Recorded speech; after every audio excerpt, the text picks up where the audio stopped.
The Brazos County Courthouse stood like a weathered sentinel under the merciless Texas sun, its limestone walls bleached nearly white by decades of unforgiving heat. Inside courtroom 3B, the air conditioning hummed with mechanical indifference, doing little to cut through the tension that had settled over the proceedings like morning fog over a ranch pond. Tyler Hayes sat perfectly still in the witness chair, his small frame almost swallowed by the oversized wooden seat. 9 years old, with sandy hair that his grandmother had combed carefully that morning, he wore a button-down shirt that was slightly too big, a hand-me-down from his older cousin.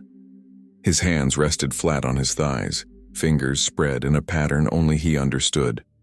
5 fingers, 5 points of contact, 5 sources of calm. The courtroom smelled of old wood, floor polish, and the faint metallic tang of the water fountain in the hallway. Tyler had counted the tiles on the floor during the recess. 247 visible squares, though some were partially hidden under the gallery benches. He'd also noted that the clock on the wall was 3 minutes and 17 seconds slow compared to the bailiff's watch. Judge Catherine Moreno presided from the bench, her silver hair pulled back in a tight bun, reading glasses perched on her nose as she reviewed documents. She'd been on the bench for 23 years, and in that time, she'd seen just about every variety of land dispute Texas had to offer. But this case was different. This one had brought out the worst in everyone involved.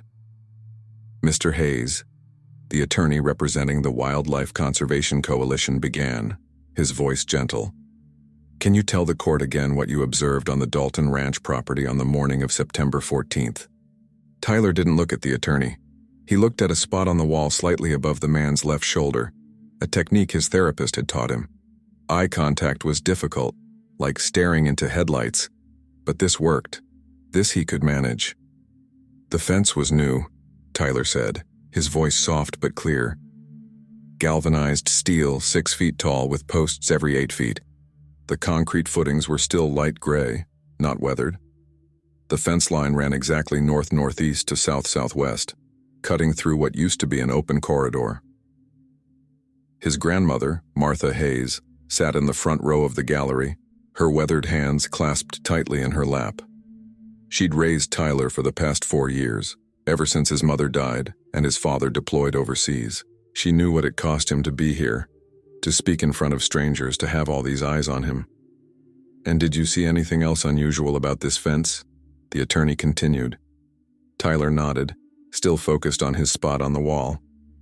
There were pronghorn tracks on both sides, fresh tracks from that morning.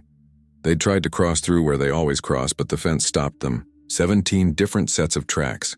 They'd paced back and forth for... He paused, his fingers tapping against his leg in a rapid pattern. Approximately 47 minutes, based on the track depth and spacing pattern.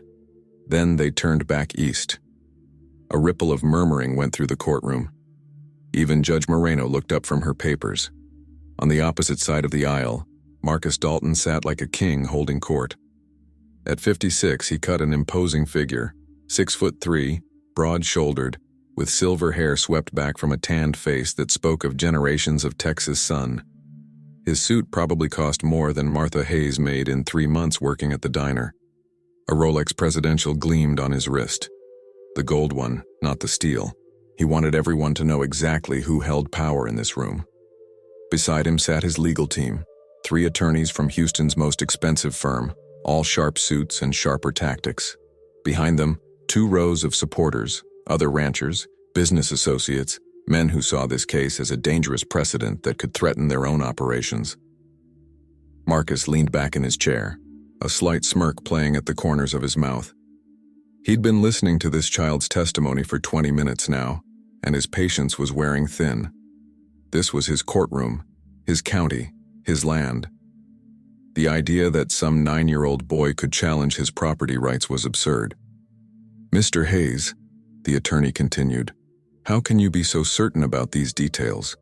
It was early morning, correct? Still quite dark? 5:47 a.m., Tyler confirmed. Sunrise was at 6:21 that morning, but there was a waxing gibbous moon, 83% illuminated, and clear skies. Visibility was adequate for observation. I also used... He reached into his pocket and pulled out a small LED flashlight. This, Duracell, 200 lumens. Despite the seriousness of the proceedings, a few people in the gallery smiled. There was something both endearing and impressive about the boy's precision. Marcus Dalton's smirk faded. He leaned forward and whispered something to his lead attorney, David Hutchinson, who nodded and made a note on his legal pad.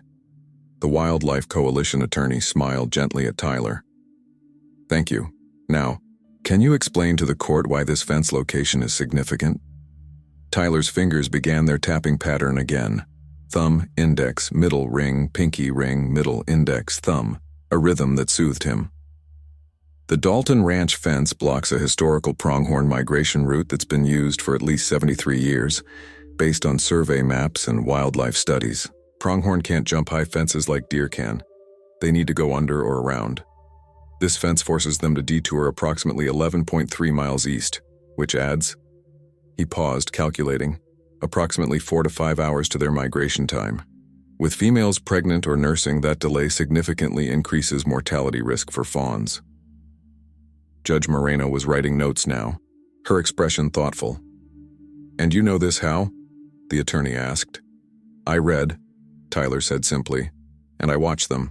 I've documented their patterns for 3 years. I have notebooks. 47 notebooks with observations, dates, times, weather conditions, herd compositions, and movement patterns." The attorney turned to Judge Moreno. "Your Honor, we've submitted those notebooks as evidence. They represent an unprecedented citizen science documentation of wildlife movement in this region." Marcus Dalton had heard enough. He leaned over to Hutchinson again, whispering urgently.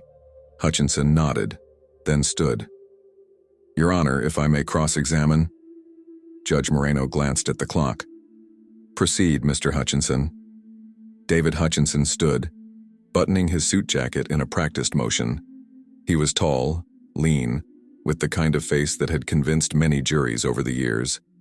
He approached the witness stand with the casual confidence of a man who'd never lost a land dispute case in Brazos County. "Tyler," he began, his tone overly friendly in a way that immediately set Martha Hayes's teeth on edge. "That's quite a collection of notebooks you have. Do you spend a lot of time alone watching animals?" Tyler nodded. "Yes. Animals are predictable. They follow patterns. I like patterns." "I see. And do you have many friends? Kids your age you play with?" The Wildlife Coalition attorney started to rise.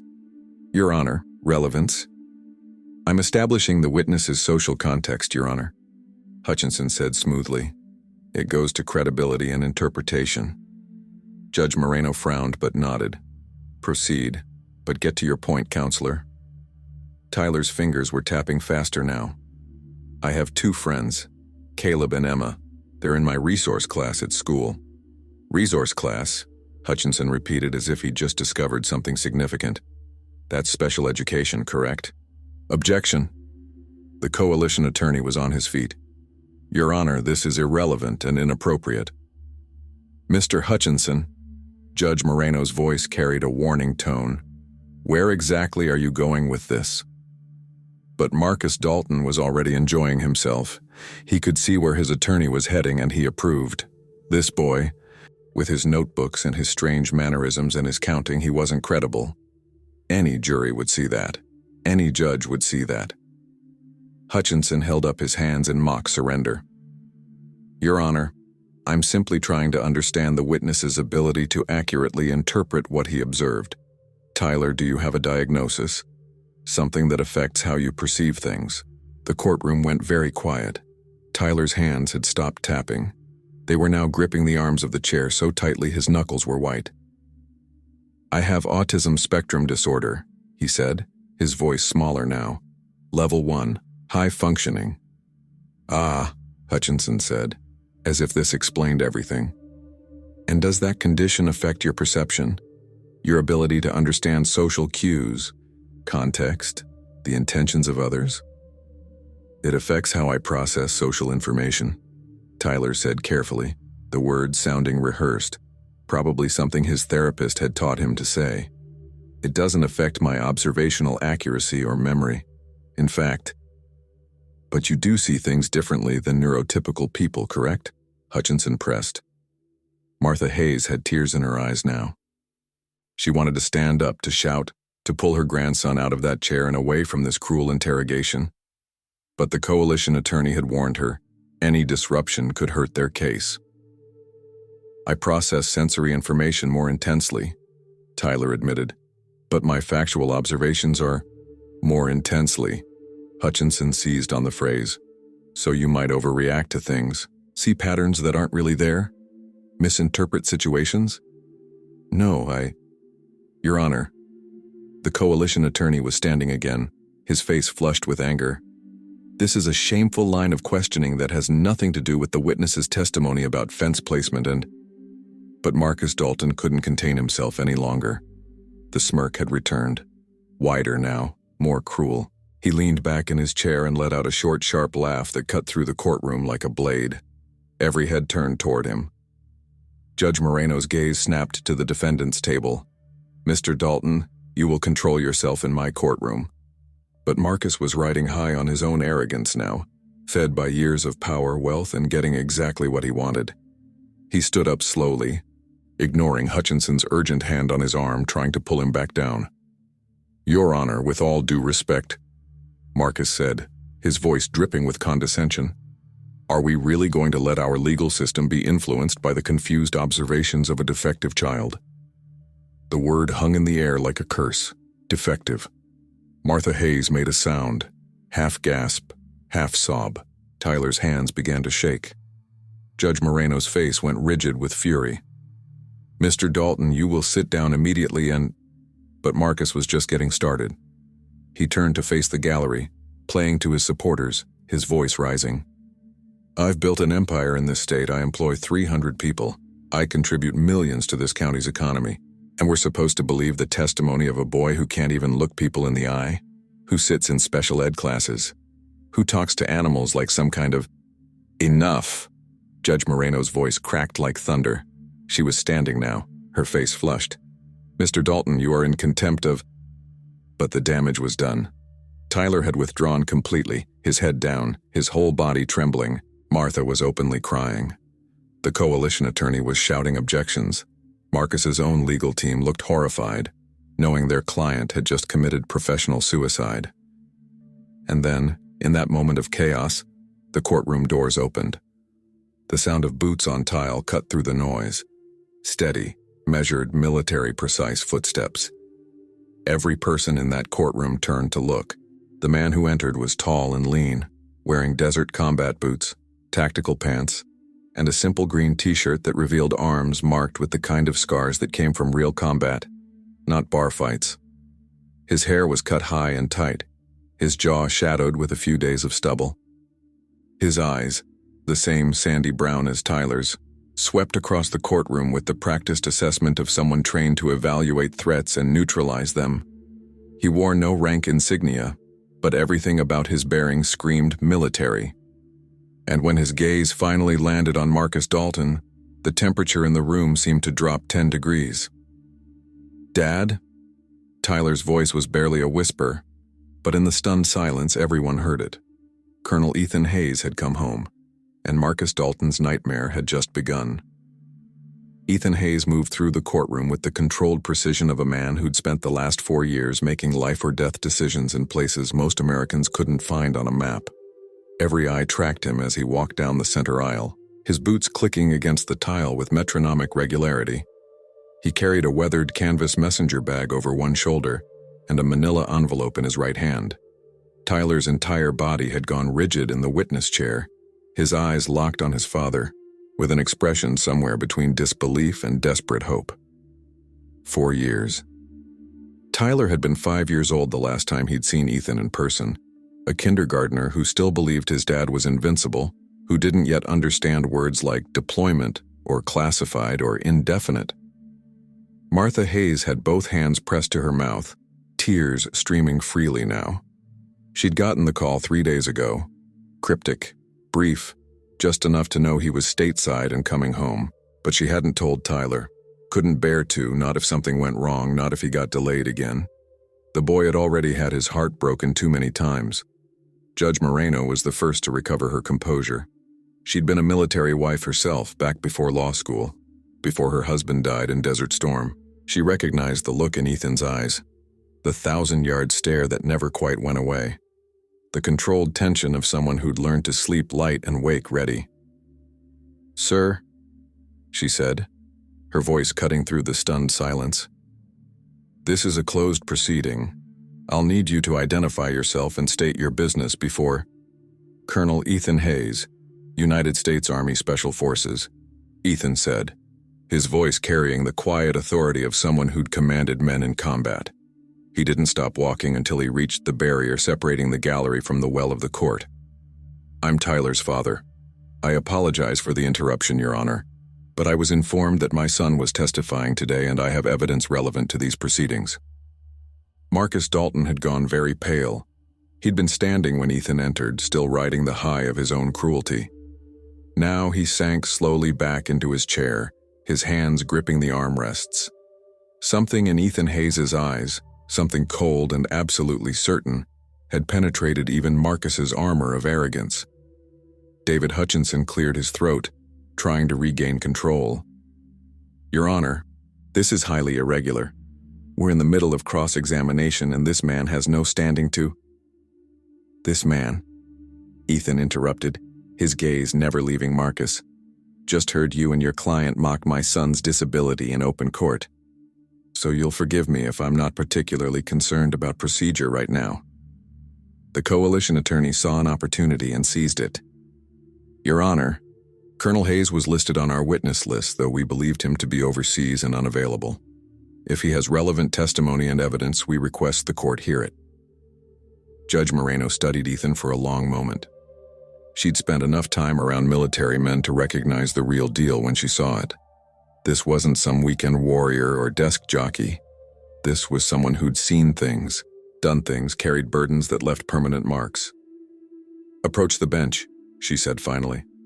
"All counsel and Colonel Hayes." Ethan moved through the gate separating the gallery from the court proper.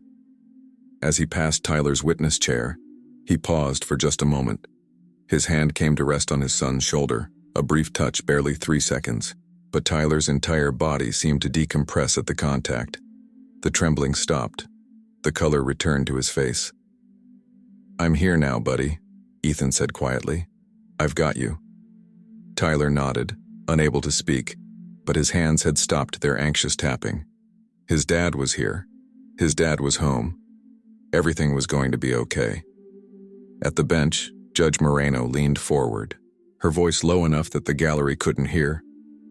"Colonel Hayes, I sympathize with your situation, but I need to know what you're bringing to my courtroom. What evidence are you claiming to have?" Ethan set the manila envelope on the bench. "Your Honor, for the past 4 years I've been deployed on classified operations in Central Asia and the Middle East. I can't discuss the specifics, but my team's work involved, among other things, tracking illegal wildlife trafficking networks that fund terrorist organizations." Hutchinson scoffed. "Your Honor, what does that possibly have to do with a Texas land dispute?" Ethan's eyes flicked to the attorney with the kind of look that had made hardened insurgents reconsider their life choices. "It has everything to do with it, Counselor, because 6 months ago we intercepted a shipment of exotic animal parts moving through a network that traced back to the United States. Specifically, to several ranches in Texas that were harvesting and selling protected species to overseas buyers." The silence at the bench was absolute. Ethan continued, "When we dug deeper, we found financial records, correspondence, and photographic evidence linking these operations to Marcus Dalton. Your client isn't just building illegal fences, Your Honor. He's running a sophisticated poaching and trafficking operation on his ranch property." Marcus Dalton surged to his feet. "That's a goddamn lie." "Mr. Dalton, sit down." Judge Moreno's voice cracked like a whip. Her face had gone from interested to shocked, to coldly furious in the span of 30 seconds. She looked back at Ethan. "Colonel, these are extremely serious allegations. Do you have proof?" Ethan opened the manila envelope and extracted a USB drive and a thin stack of photographs.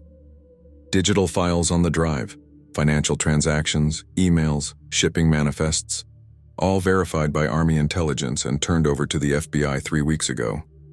I was debriefed stateside and cleared to testify about the Texas side operations. He laid out several photographs on the bench. These are surveillance photos from Dalton's ranch taken by federal wildlife agents over the past 8 months. Judge Moreno picked up the photos, and her expression darkened with each one.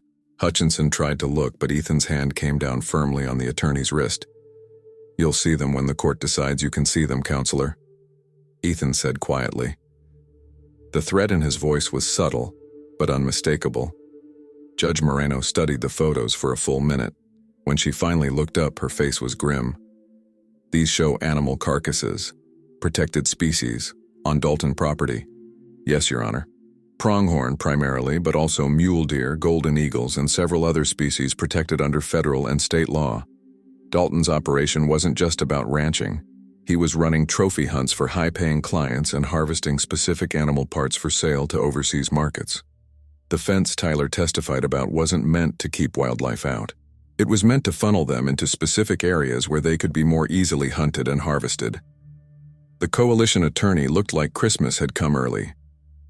"Your Honor, this completely reframes the case.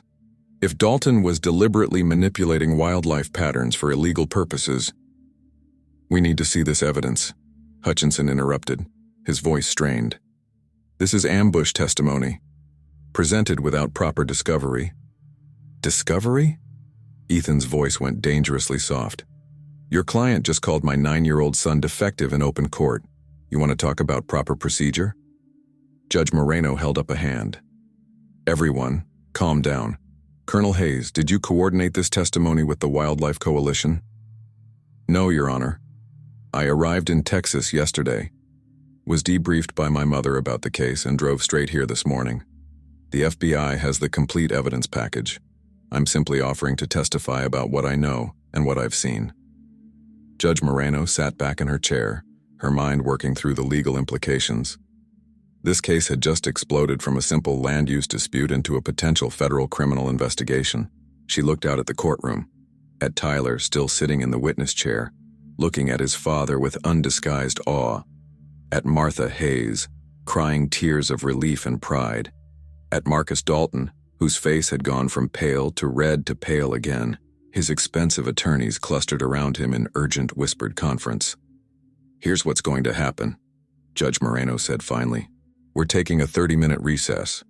Mr. Hutchinson, you and your client are going to sit in that conference room and seriously consider your position. Colonel Hayes, you're going to provide copies of everything you have to both parties and to the court. When we reconvene, I'm going to decide whether to allow this testimony and whether to recommend this case be elevated to federal jurisdiction. Is that clear?" Everyone nodded. "Good. Bailiff, clear the courtroom. Conference room A for the defense, conference room B for the coalition. Colonel Hayes, you're with me in chambers." As the courtroom began to empty, Ethan finally moved to Tyler. He knelt beside the witness chair so they were at eye level. Tyler's hands were doing their tapping pattern again, not from anxiety this time, but from emotion too big to contain. "Hey, Tyler," Ethan said softly. "You did so good up there. I'm so proud of you." Tyler's eyes filled with tears. "You came back." "I came back," Ethan confirmed. "I'm sorry it took so long. I'm sorry I missed—" His voice caught slightly. "I'm sorry I missed so much, but I'm here now, and nobody—" He glanced over at Marcus Dalton. "Nobody gets to talk to you like that. Ever." Tyler launched himself from the chair into his father's arms, nearly knocking Ethan backward. Ethan caught him, holding tight, feeling how much his son had grown in 4 years, how much he'd missed. Martha joined them, her arms around both her grandson and her son, the three of them forming a small island of family in the middle of the formal courtroom. Across the room, Marcus Dalton watched this reunion with growing dread. His attorneys were already talking about damage control, about plea deals, about cooperating with federal investigators. But Marcus barely heard them. He was remembering the look in Ethan Hayes' eyes, the look of a man who'd spent 4 years hunting dangerous people in dangerous places, who knew exactly how to dismantle enemies, who had just discovered that someone had humiliated his disabled son in public. Marcus had built his fortune on intimidation, on being the biggest, richest, most powerful man in the room. But he'd just learned a hard lesson. There were different kinds of power, and some of them didn't come with a price tag. In Judge Moreno's chambers, Ethan spread out the evidence. The USB drive contained hundreds of files, financial records showing payments from exotic hunting expeditions, emails discussing special merchandise, shipping manifests for livestock parts, going to buyers in China, Vietnam, and the Middle East. The photographs showed animal carcasses in various states of butchering, always on Dalton property, always showing the deliberate removal of specific high-value parts, antlers, glands, organs. "How long has this been going on?" Judge Moreno asked, scrolling through files on her computer. "At least 8 years based on the records we recovered. Probably longer. Dalton has a sophisticated operation, uses his legitimate ranching business as cover, employs people who keep quiet, has connections with corrupt officials who look the other way. And Tyler stumbled onto this by watching wildlife patterns." Ethan nodded, a fierce pride evident in his expression. "My son sees things other people miss, Your Honor. He notices patterns, changes, inconsistencies. When those pronghorn couldn't migrate through their normal route, Tyler knew something was wrong. He documented it, recorded it, brought it to the attention of the Wildlife Coalition. That fence wasn't just about blocking migration. It was about controlling where the animals went, making them easier to hunt." Judge Moreno shook her head in amazement. A 9-year-old autistic boy uncovered a multi-million-dollar poaching operation. A 9-year-old boy with autism, Ethan corrected gently, who happens to be brilliant, observant, and deeply connected to the natural world around him. The same boy Marcus Dalton just called defective in open court. The judge's expression hardened. Mr. Dalton is going to deeply regret that choice of words.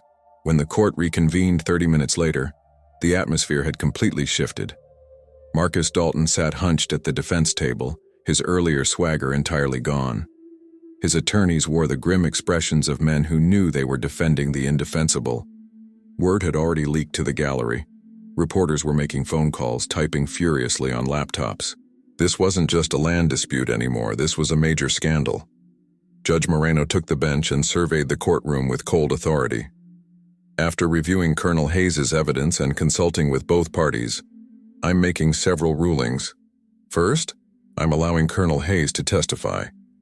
Mr. Hutchinson, your objections are noted for the record, but this evidence is directly relevant to the question of whether Mr. Dalton's fence placement was done in good faith or as part of a broader illegal enterprise. Hutchinson started to object, but Marcus grabbed his arm, stopping him. There was no point fighting anymore. The evidence was overwhelming. Second, Judge Moreno continued, I'm suspending these proceedings pending federal investigation by the FBI and the U.S. Fish and Wildlife Service. The scope of Mr. Dalton's alleged activities goes far beyond this court's jurisdiction. She paused, her gaze settling on Marcus with undisguised contempt. Third, and this is personal, Mr. Dalton, your behavior toward the witness Tyler Hayes was unconscionable. In 23 years on this bench, I have never seen such a display of cruelty toward a child. You mocked a boy for his disability while he was trying to tell the truth. That says far more about your character than any evidence I could review. Marcus said nothing. There was nothing to say. Judge Moreno turned to Tyler, her expression softening. Tyler, the court thanks you for your courage in coming forward and for your detailed, accurate testimony. You did nothing wrong. Everything you said was true, and your observations are going to help protect the wildlife you care so much about. Tyler nodded, his hand gripping his father's tightly. This court is adjourned. Federal authorities will be in contact with all parties. The gavel came down with a sound like thunder. As the courtroom emptied, Ethan kept Tyler close while Martha gathered their things. The coalition attorneys were already planning their next moves, coordinating with federal prosecutors. Reporters tried to approach, but Ethan's cold stare sent them scurrying back. Marcus Dalton remained at the defense table, surrounded by his attorneys, watching his empire crumble around him. He'd laughed at a disabled boy. He'd called him defective. And in doing so, he'd unleashed forces he couldn't control. A decorated soldier with evidence, a determined judge with authority, and a system that, when it finally moved with devastating force. Outside the courthouse in the harsh Texas sunlight, Ethan knelt in front of Tyler one more time. "Are you hungry, buddy? I'm thinking we get some lunch and you can tell me everything I missed." Tyler's smile was brighter than the sun overhead. "Can we get barbecue? The place on Main Street that does the brisket?" "We can get whatever you want," Ethan promised. He stood, taking Tyler's hand, then offered his other arm to Martha. "Come on, Mom. Let's go home." As they walked toward the parking lot, Tyler looked up at his father. "Dad, are you staying this time?" Ethan stopped walking. He crouched down again, making sure Tyler could see his face, see the absolute certainty there. "I'm staying, Tyler. I'm done with deployments. I'm home for good, I promise." And in that moment, in that dusty parking lot outside the Brazos County Courthouse, Tyler Hayes, brilliant, autistic, brave beyond measure, finally got what he'd been waiting 4 years for. His father was home. The Crossroads barbecue joint on Main Street smelled exactly like Ethan remembered: hickory smoke, slow-cooked meat, and the faint tang of vinegar-based sauce that owner Raymond Miller had been perfecting for 30 years. The lunch crowd had thinned out by the time Ethan, Tyler, and Martha arrived, leaving mostly regulars who nursed sweet tea and swapped stories in the worn wooden booths. Raymond himself came out from behind the counter when he saw them, his weathered face breaking into a huge grin. He was a big man, with forearms like hams and a salt and pepper beard that matched his apron, once white, now stained with the evidence of 1,000 meals. "Ethan Hayes, as I live and breathe," Raymond boomed, his voice carrying across the restaurant. "Martha told me you might be coming home, but I didn't believe it until I saw it with my own eyes." Ethan shook his hand, feeling the calluses that came from decades of working smokers and handling briskets. "Good to see you, Ray. Place hasn't changed a bit." "Why fix what ain't broke?" Raymond said, then turned his attention to Tyler. "And this young man has gotten tall. Last time I saw you, son, you barely reached the counter. Now look at you. Gonna be taller than your old man before long." Tyler managed a small smile, though the crowded restaurant was making his shoulders tense. Too many voices, too many smells competing for attention, too many unpredictable variables. But his dad's hand on his shoulder helped. That steady pressure, that reminder he wasn't alone. "Y'all take booth 7. It's quiet back there," Raymond said, understanding without being told that Tyler needed space. "I'll bring out the usual, plus some extra ribs for the hero." They settled into the back booth, Tyler taking the seat facing the wall. Fewer visual distractions that way. Martha slid in beside him while Ethan took the opposite bench. For a moment, nobody spoke. 4 years of separation sat between them like an uninvited guest, too large to ignore, too complicated to address all at once. "The notebooks," Ethan said finally, looking at Tyler. "Grandma told me you have 47 of them. That's incredible, buddy." Tyler's eyes lit up. The first real spark of enthusiasm Ethan had seen since the courtroom. 48 now. I finished another one last week.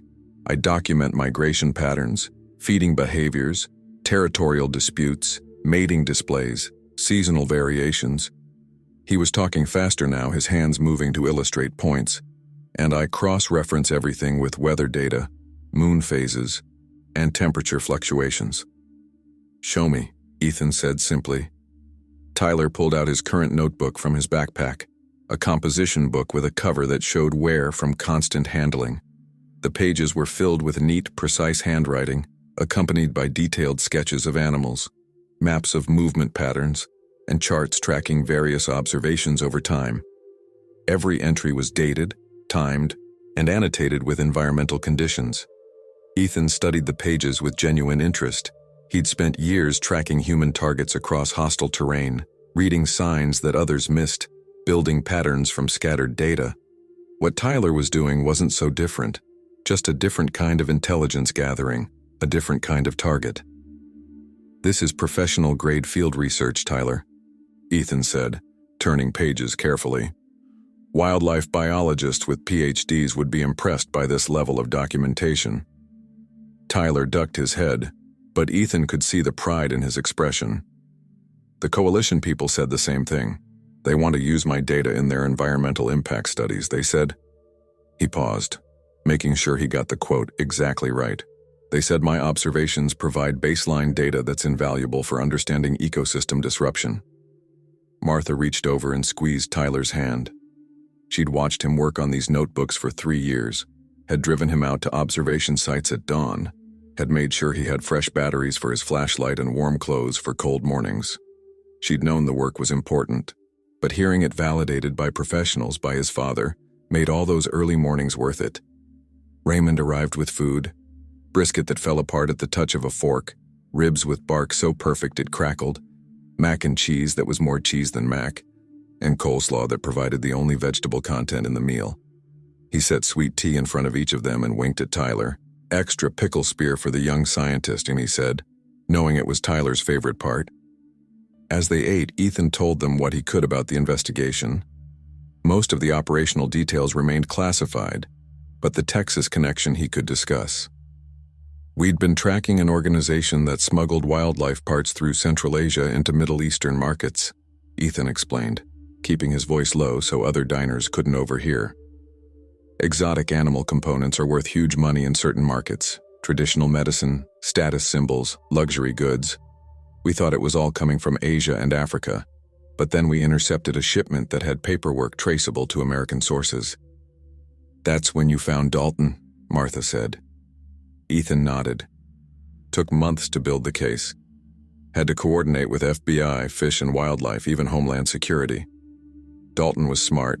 He used his legitimate ranching operation as cover, kept most transactions in cash or cryptocurrency, had people who knew how to keep quiet. But he got greedy. Started expanding, taking bigger risks. And Tyler noticed the fence, Martha said, looking at her grandson with fierce pride. Tyler noticed what trained investigators might have missed, Ethan corrected, because he knew what was supposed to be there. He knew the patterns, the normal behaviors. When those changed, he investigated.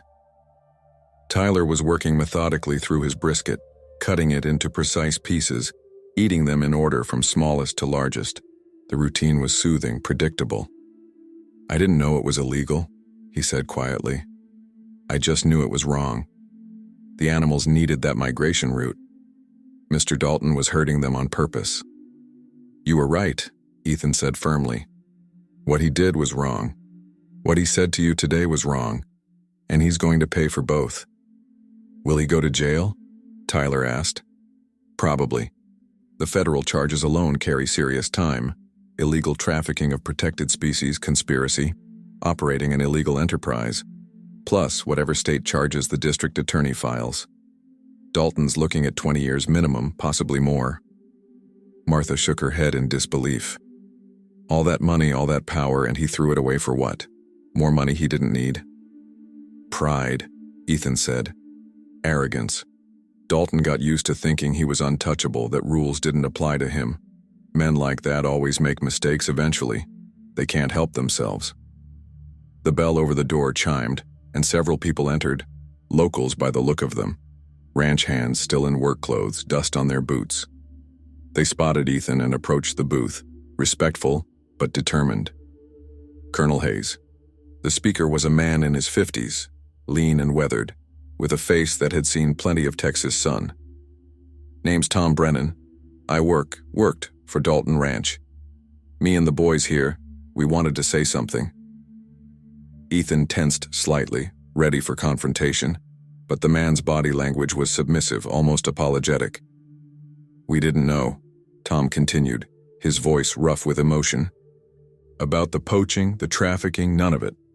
Dalton kept that operation separate, used his own crew for that work. When word got out today about what happened in court, about what he said to your boy, he glanced at Tyler, then back to Ethan.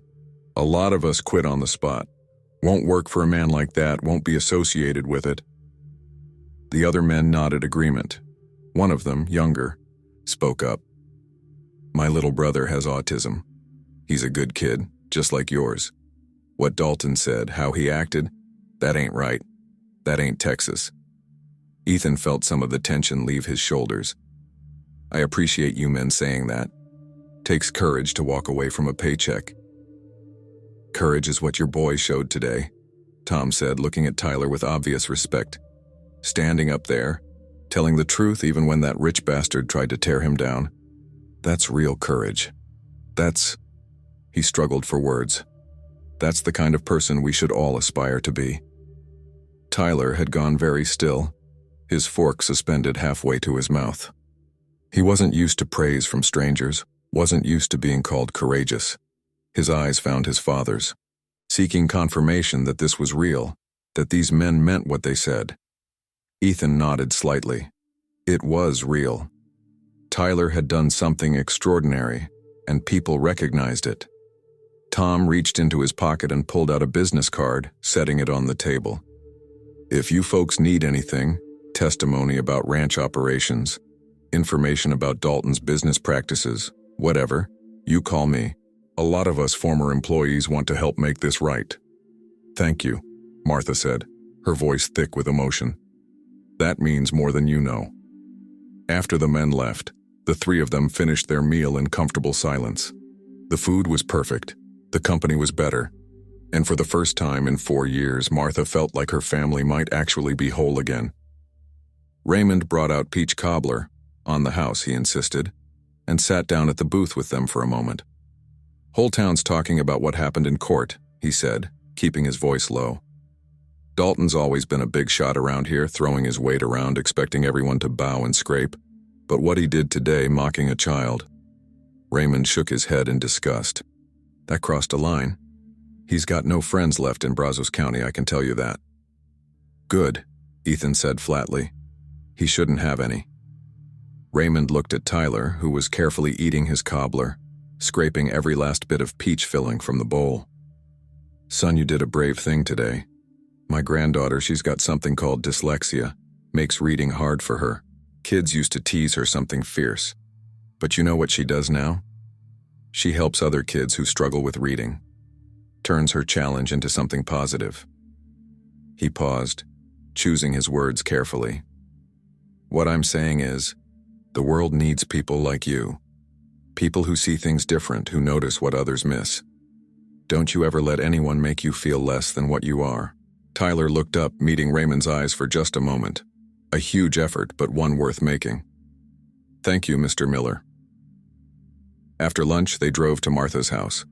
The same ranch-style home where Ethan had grown up, where his late wife Sarah had lived in the early years of their marriage, where Tyler had spent the last 4 years being raised by a grandmother, who'd already raised one generation and found herself doing it again.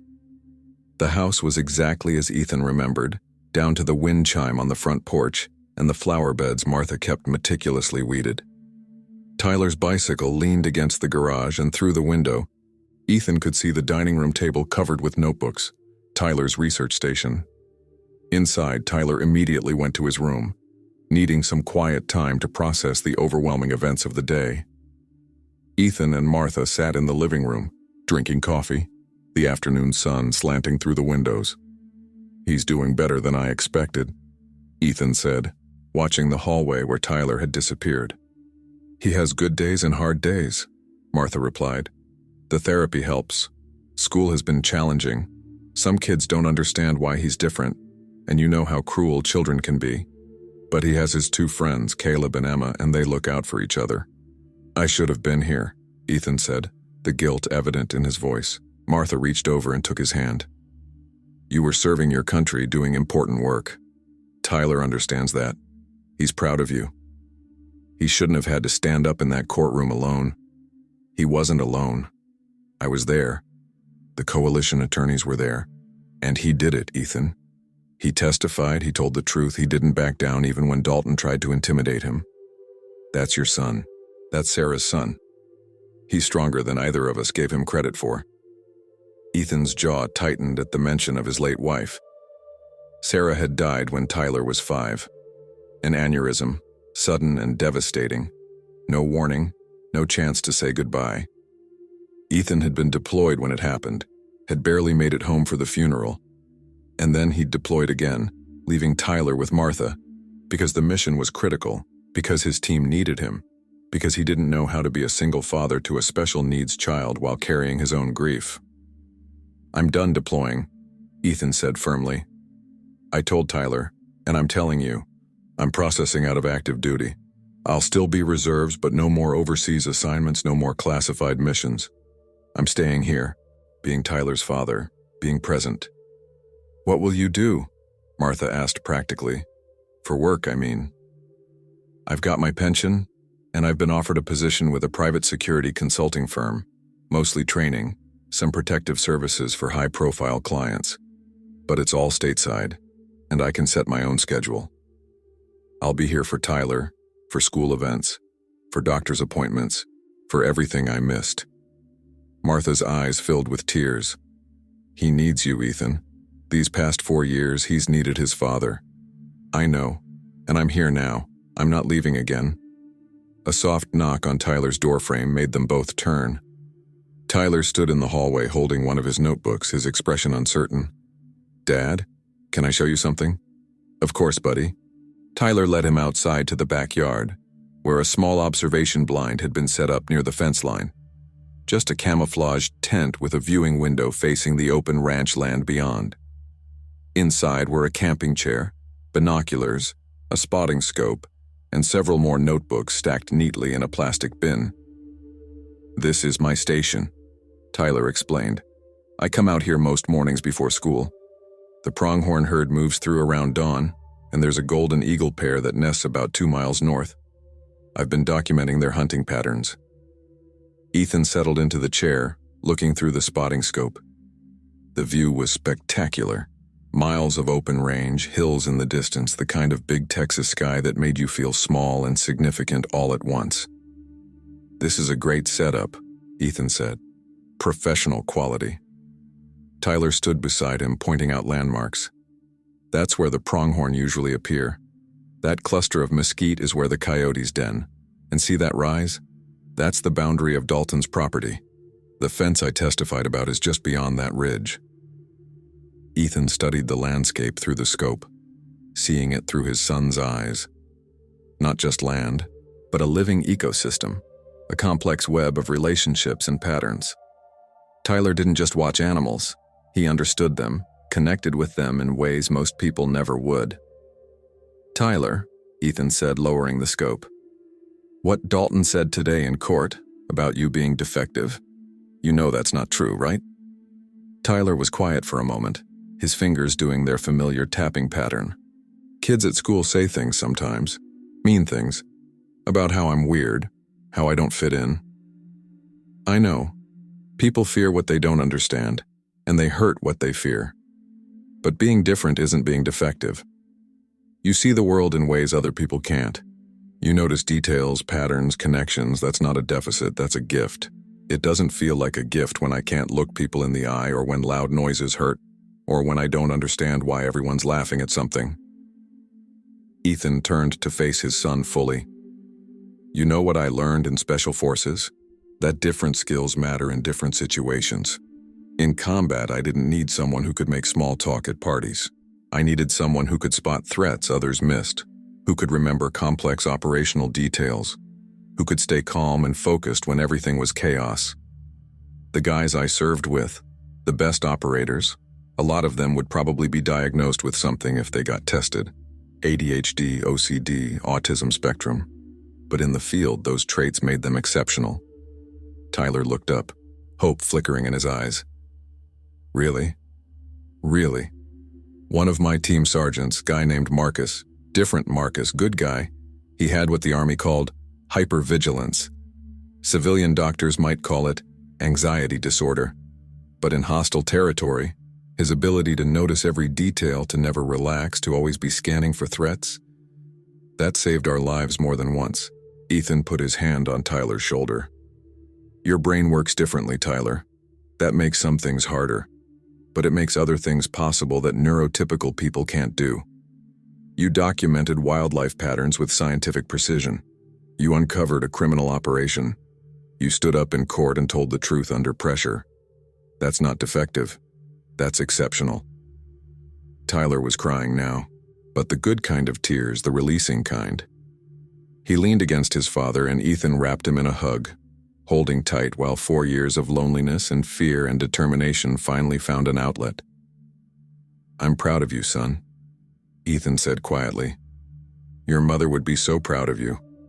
You're exactly the person you're supposed to be." They stayed in the blind until the sun started to set, watching the golden light paint the hills orange and red. Tyler pointed out animal tracks, explained migration routes, shared 4 years of accumulated knowledge with someone who finally understood its value. And in that small canvas shelter, looking out over Texas rangeland, a father and son began the long process of becoming a family again. Inside the house, Martha watched them through the kitchen window, her heart full. Her son was home, her grandson was healing, and Marcus Dalton's empire was burning to the ground. Justice, she thought, came in many forms. Sometimes it came with evidence and federal charges, and sometimes it came from a 9-year-old boy with autism who refused to let the powerful silence the truth. 3 weeks after the courthouse confrontation, the story had grown far beyond Brazos County. What started as local news, rancher faces federal charges in wildlife trafficking case, had metastasized into a national scandal that touched on everything Americans love to debate: wealth inequality, corporate corruption, disability rights, and the redemption arc of a military hero defending his son. The Hayes family home had become an unlikely media circus. News vans lined the quiet residential street, reporters camped out hoping for interviews, and Martha had to disconnect the landline after the 15th call from tabloid journalists offering money for exclusive access to Tyler. Ethan handled the media with military precision, which is to say, he didn't handle them at all. He'd given one brief statement outside the courthouse the day after the hearing. "My son is a private citizen who did his civic duty. We request that the media respect our family's privacy during this time." Then he'd stared down the cameras with the same expression that had made terrorist commanders reconsider their life choices. And most of the responsible outlets had backed off. The irresponsible ones found themselves blocked by a very intimidating former Special Forces operator who had no qualms about physically standing between cameras and his son. But the story had taken on a life beyond their control. Social media had exploded with the hashtag #JusticeForTyler, for Tyler, with disability rights advocates holding up his testimony as an example of why neurodivergent voices mattered. Autism organizations reached out offering support. Wildlife conservation groups wanted to feature Tyler's research. And perhaps most surprisingly, several Special Forces veterans groups had begun fundraising for Tyler's education, calling him the son of a hero who proved to be a hero himself. Tyler found all the attention overwhelming in the extreme. The routine of his life had been shattered. No more quiet mornings in his observation blind, no more predictable school days, no more anonymity. Even walking to the mailbox meant encountering strangers who wanted to thank him, congratulate him, take selfies with him. It was Ethan who finally put his foot down. On a Tuesday morning, after Tyler had a complete meltdown triggered by a reporter shouting questions at him through the chain-link fence of his school playground, Ethan made some calls. By Wednesday afternoon, a temporary restraining order was in place against several media outlets. School security had been increased, and the family had relocated to a friend's ranch 40 miles outside of town. A place where Tyler could breathe, where the world couldn't find him. The ranch belonged to Daniel Cooper, who'd served with Ethan in Afghanistan. Danny had lost his left leg below the knee to an IED in Helmand Province, had spent 2 years in rehabilitation, and now ran a therapeutic ranch program for veterans dealing with PTSD and physical disabilities. The property sprawled across 500 acres of beautiful hill country, with horses, cattle, and most importantly, privacy. Tyler took to the place immediately. The horses didn't care about his autism, didn't judge his stimming behaviors, didn't expect eye contact or small talk. They just wanted the carrots he brought, the gentle brushing he provided, and the quiet company he offered. Within 2 days, Tyler had befriended a gray mare named Smoke, who seemed to sense his need for calm and stood perfectly still whenever he was near. "She's good with the veterans," Danny explained, watching Tyler brush Smoke's mane with methodical precision. "Some of the guys come back so wound up they can barely function. But something about horses, they're big enough to be intimidating but gentle enough to trust. Forces you to be present, to be calm. Can't fake it with horses. Ethan leaned against the fence rail watching his son work. Tyler was talking to Smoke in a low voice, explaining something about pronghorn migration patterns. The horse's ears swiveled to catch his words, and she occasionally turned her head to nuzzle his shoulder. "He's going to be okay," Danny said. "Kid's been through hell, but he's got something most people don't. He knows exactly who he is. Doesn't apologize for it, doesn't try to be someone else. That's rare, Ethan, even in adults." "He shouldn't have to defend who he is," Ethan said, his voice tight with controlled anger. "He's 9 years old." "No, he shouldn't, but the world's full of Marcus Daltons, people who think different means less than, who use power to hurt instead of protect. Your boy stood up to one, and now the whole country's watching to see what happens next." "I don't want him to be a symbol," Ethan said. "I want him to be a kid. Maybe he can be both." Danny shifted his weight, adjusting his prosthetic. "You know what the guys in the program are saying? They're saying if a 9-year-old autistic kid can stand up in court and take down a billionaire, they can handle going to the grocery store, or applying for jobs, or dealing with their own challenges. Tyler's giving people hope, brother. That's not a small thing." Back in Brazos County, Marcus Dalton was discovering that money couldn't buy him out of this particular problem. The federal investigation had moved with shocking speed. Search warrants executed, financial records seized, witnesses interviewed. The FBI had found evidence of an operation far more extensive than anyone had imagined. Dalton hadn't just been poaching on his own land.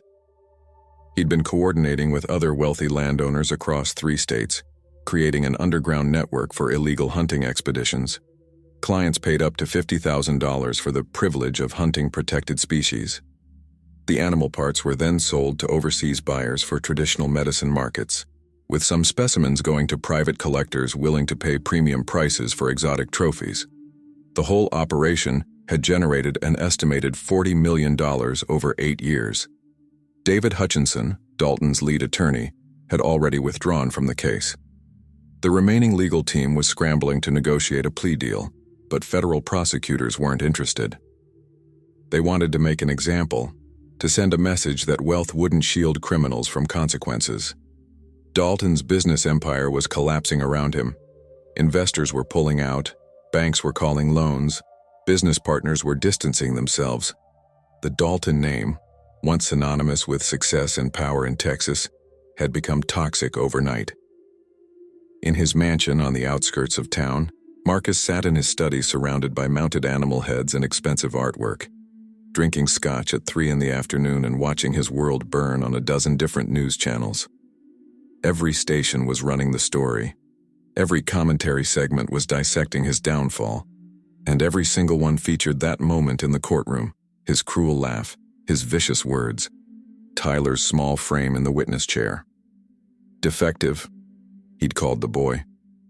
That word had become his epitaph, the thing everyone remembered, the sound bite that played on an endless loop across social media. People had dug up his entire history, finding patterns of cruelty and arrogance. Former employees came forward with stories of abuse and harassment. Business associates detailed unethical practices. Even his own family was distancing themselves publicly. His phone rang, his personal attorney, probably with more bad news. Marcus ignored it. He poured another scotch, his hands shaking slightly, and stared at the elk head mounted above his fireplace. He'd shot that elk on a legal hunt in Montana years ago, back when he still followed rules. When had it changed? When had the legal hunt stopped being enough?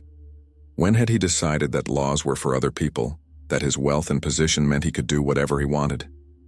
He couldn't remember. It had been gradual, a slow slide from bending rules to breaking them, from pushing boundaries to obliterating them. And now, because of one 9-year-old boy with a notebook and too much attention to detail, it was all ending. The irony wasn't lost on Marcus. He'd built his fortune on controlling things, land, animals, people, markets. But he'd lost everything because he couldn't control his own arrogance, couldn't resist mocking a child who dared to challenge him.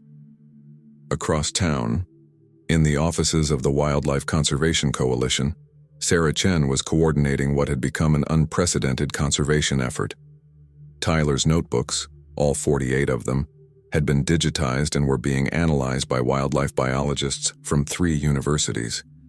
The data was extraordinary, providing insights into animal behavior and migration patterns that typically required years of funded research to obtain. This is grad-level field research, Dr. Patricia Alvarez from Texas A&M said, scrolling through Tyler's meticulous observations. The consistency, the detail, the scientific methodology. I have doctoral students who don't document this thoroughly. Sarah smiled. She'd been the one who'd first met with Tyler and Martha, who'd recognized the value in a 9-year-old's obsessive animal watching. Tyler doesn't see it as research. He sees it as spending time with friends. The animals are his friends. Well, his friends are going to benefit enormously from his work. We're using this data to petition for protected corridor status for several migration routes. Between Tyler's documentation and the evidence of Dalton's illegal operation, we've got an airtight case for federal protection. The office door opened, and Martha Hayes entered, looking tired but determined. She'd been dealing with media requests, legal proceedings, and Tyler's needs, all while trying to maintain some semblance of normal life. "How's he doing?" Sarah asked, offering Martha coffee. "Better now that we're at Danny's ranch. The space helps. The horses help. Not having cameras in his face every 5 minutes definitely helps." Martha accepted the coffee gratefully. Ethan's good with him. They're rebuilding their relationship, finding their rhythm. "And the school situation?" Martha's expression darkened. "That's part of why I'm here. The school board wants Tyler to do a presentation about his research. Make it part of some environmental education initiative. They're framing it as an honor, but I know what it really is. They want to capitalize on his fame, make their district look good." Sarah's jaw tightened. "What does Tyler want?" "Tyler wants to go back to his normal routine, to be left alone to watch his animals and live his life. But he's 9, and adults keep telling him how important his work is, how many people he's helping. He doesn't know how to say no to that." "Then we say no for him," Sarah said firmly. "Tyler doesn't owe anyone a performance. He testified because it was right, because the animals needed protection. That's where his obligation ends." Dr. Alvarez nodded in agreement. "The scientific community can use his data without exploiting the child who collected it. He deserves credit, absolutely, but he also deserves privacy and peace." Martha's eyes filled with grateful tears. "Thank you. Ethan and I have been trying to protect him, but there's so much pressure from so many directions. We'll handle the school board," Sarah interrupted. "And any other organization that tries to turn Tyler into a poster child. His research speaks for itself. He doesn't need to be trotted out for photo opportunities." That evening, back at Danny's ranch, the Hayes family sat together on the porch watching the sunset paint the hills in shades of orange and purple. Tyler was tired but content, having spent the afternoon with the horses. Ethan had his arm around his son, and Martha rocked slowly in the porch swing, her coffee going cold in her hands. "Dad?" Tyler said quietly. "Am I famous now?" Ethan considered the question carefully. "People know your name, and they know what you did. But famous isn't the same as important. You're important because of who you are, not because people recognize you.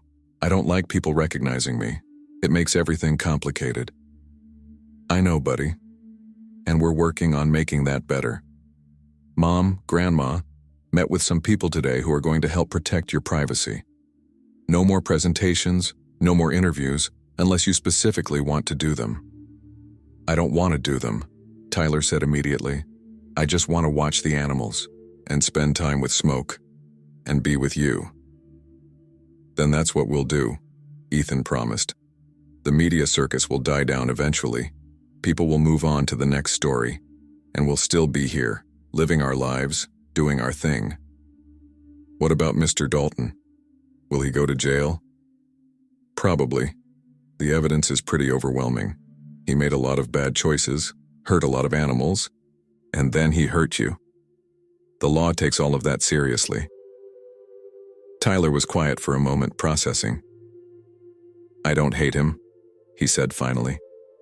"I'm angry about what he did to the animals, and what he said about me hurt. But I don't hate him. I mostly feel sad for him." Ethan looked at his son with amazement. "Why sad?" "Because he had everything. Money, land, power, and he used it all wrong. He could have protected the animals instead of hurting them. He could have been kind instead of mean. He had choices, and he chose wrong every time. That seems sad." Martha had to wipe her eyes. The depth of compassion in her grandson, even towards someone who'd been cruel to him, was humbling. "You're a better person than most adults I know," Ethan said, pulling Tyler closer. "Including me. You're a good person, Dad. You protect people. You came home to protect me." "And I'm going to keep protecting you," Ethan said. "From media, from people who want to exploit you, from anyone who tries to make you feel less than what you are. That's my job now. That's what I'm here for." They sat in comfortable silence as the sun dipped below the horizon and the first stars appeared. Somewhere in the distance a coyote called, and Tyler's head came up immediately, tracking the sound. "That's the alpha male from the pack near the North Ridge," he said confidently. "He's calling the pack together for the night hunt. They usually go after rabbits this time of year, sometimes ground squirrels if the rabbit population is low." Danny, who'd joined them on the porch with a beer, shook his head in admiration. Kids like a living wildlife encyclopedia. "Kids like his mother," Martha said softly. "Sarah had that same gift, saw the world different, understood things other people missed. Tyler has her heart." Ethan's hand tightened on his son's shoulder. Sarah would have been so proud of Tyler, would have known exactly how to help him navigate all this attention and pressure. She'd always understood what Tyler needed before anyone else, had advocated for him fiercely, while somehow making it seem effortless. "We're going to get through this," Ethan said to Tyler, to Martha, to himself, "together, as a family." "Promise?" Tyler asked. "Promise," Ethan confirmed. "You and me, we're a team now. And teams don't leave anyone behind." Tyler nodded, satisfied with that answer. He leaned his head against his father's chest, listening to the steady heartbeat that had been absent for so long, but was finally reliably there. In the growing darkness, with stars beginning to fill the Texas sky, the Hayes family began to heal. Not quickly, not easily, but steadily. One day, one conversation, one moment of connection at a time. Miles away, Marcus Dalton drank alone in his mansion, counting his losses. And further still, in federal offices in Houston and Washington, D.C., prosecutors built their case, documenting every crime, every transaction, every life destroyed by one man's arrogance. The wheels of justice turned slowly, but they turned, and sometimes, just sometimes, they turned in the right direction. 6 months later, the federal courthouse in Houston buzzed with anticipation. United States versus Marcus Dalton had become the most high-profile wildlife trafficking case in decades, drawing national media attention and setting legal precedents that would echo through environmental law for years to come.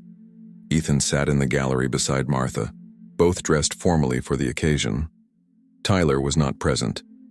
They'd fought hard to keep him from having to testify again, and prosecutors had agreed his deposition and original testimony were sufficient. The boy had been through enough. Marcus Dalton looked dramatically different from the arrogant rancher who'd laughed in a courtroom 6 months ago. He'd lost weight.